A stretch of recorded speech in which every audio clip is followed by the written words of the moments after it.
Hello everyone, my name is Rim Shahan, and today my topic is Work and Play from an essay work by John Ruskin. My first point is related to author introduction. John Ruskin was born on 8th February 1818 and he was a famous English prose writer, critic, philosopher, social thinker, reformer, moralist and humanitarian, and he was a representative of working class of Victorian era. He died on 20th January 1900. He shows rage and anger against capitalist and industrialization because of unlawful distribution of wealth and society. He talks about how capitalists violating the rights of working class. Then, introduction of the essay. John Ruskin delivered his lecture work before the Working Man Institution at Camberwell, and this speech is a socio-economic criticism on the contemporary life of England. In his speech, he tries to bring forward all the harsh realities and destruction of the Industrial Revolution in the life of working class. He emphasizes justice between working class in every aspect of life, and he also criticizes rich people who do nothing for poor. He also talks about the class distinction caused by Industrial Revolution and highlights some issues of the poor class. He doesn't care for that society in which the poor ends up noticeably poor and the rich the wealthier. He tries to make distinction between the idle poor and idle rich, busy poor and busy rich. He says that there are many beggars.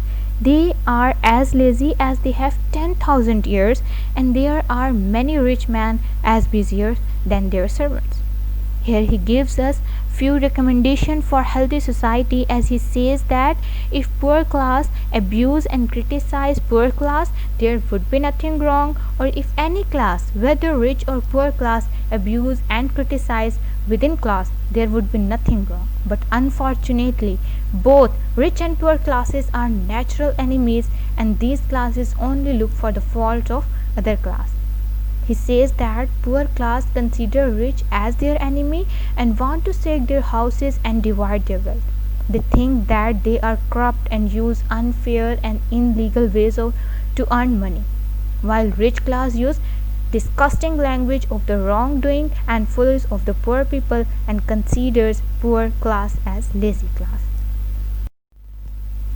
Then he distinguished two classes in four major respectives, but my presentation topic is related to work and play. He also gives us the definition of work and play, and he says that play is an exertion of body or mind made to please ourselves and with no determinate end, which means that when something to be done for the sake of entertainment or amusement but it doesn't have any useful purpose, it is a game or play. And then he says that work is a thing done because it ought to be done and with a determinate end, which means that when we do something that is need of us and without that there is no survival and that has a useful purpose, we would call it work. For example, if you play cricket for the sake of entertainment and amusement and your primary motive is to entertain yourself, it would be a game. If you play cricket for the sake of health and exercise, and your secondary motive is to gain entertainment, then it would directly become a work. It means that cricket is a play and cricket is a work at the same time, and it depends on its purpose. Then he criticizes some of the famous players of London as cricket, snooker, and call them a game of making money, but useless money, because it's like the run of cricket has no use. Then he says that if a person use all fair, unfair, legal or illegal ways to get more and more money without any need or useful purpose, but in order to become richest person, then it is a game. But if you are earning money to fulfill the basic necessities of life or for useful purpose, it would be a work. He says that London is a city of play, very hard and unpleasant play, because all people in London, they need money at any cost without thinking of fair or unfair means and without caring of poor people. Hunting and shooting was the symbol of status at that time, and he gives three disadvantages of this game. It is costly, useless and deadly game, because people are wasting money on this game instead of the benefits of lower class. A lot of money is spent on animals, that money should be spent on human beings. There are huge buildings for animals and small houses for human beings, and human beings are suffering and animals are enjoying. Ladies' game of dressing is another game in England, France, and Russia.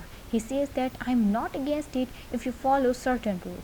Here he teaches us morality and says that if you want to gain inner and outer beauty, then dress yourself nicely and dress others nicely. Lead the fashion for poor first and lead the fashion for yourself, which means that what you like for yourself, like for others. If you can spend on yourself, then you should spend on others. There is nothing wrong. Then he says that the game of war is pleasant in imagination, but in reality it is costly, unfair, and unpleasant. And every year a lot of money is being spent on this game for weapons. But where does this money come from? This money comes from the working poor class who are working from morning to evening, but they are not paid fairly and rewarded for their labor. By giving all these examples, he criticizes the contemporary life of England and brings forward all the harsh realities and destructions of industrialization. That's all from my side related to this topic. Thank you so much.